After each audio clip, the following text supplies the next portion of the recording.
Bonjour, je suis Laurens van der Acker, directeur design de Renault Group. Bonjour, Bernard Rébier, président de Fermob, mais aussi directeur de la création chez Fermob, et ça j'adore.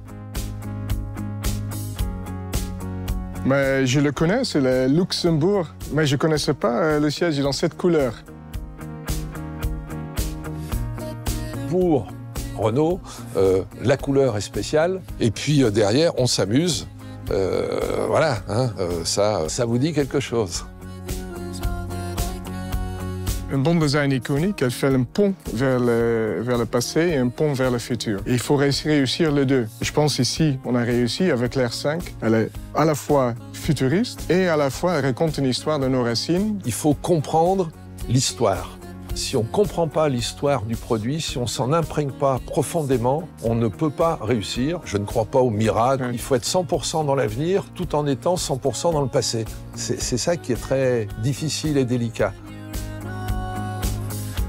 Ironiquement, malgré toutes les technologies qu'à notre disposition, ça commence toujours avec un papier et un crayon. Après, forcément, on applique le numérique, le digital, le virtuel. On a les outils les plus high-tech et les plus artisanat en même temps.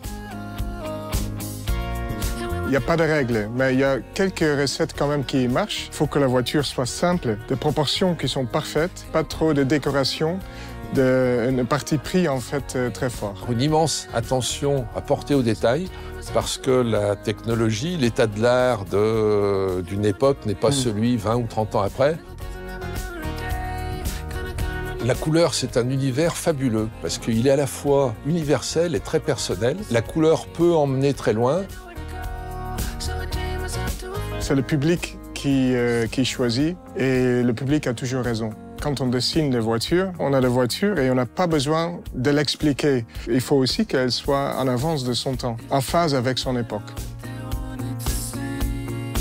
Alors moi j'ai une réponse assez simple sur ce qui définit le French Design. On a réuni des personnalités du monde entier.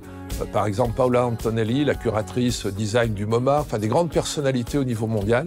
Nous avons défini 10 valeurs du design français et à la fin, celui qui résumait le mieux, c'était un je ne sais quoi. La France a un côté impertinente, mais aussi ironique. Il n'y a pas beaucoup de marques qui peuvent avoir un certain sens d'humour dans leur voiture. D'où le petit coq qui est dans les émaillages de vitre.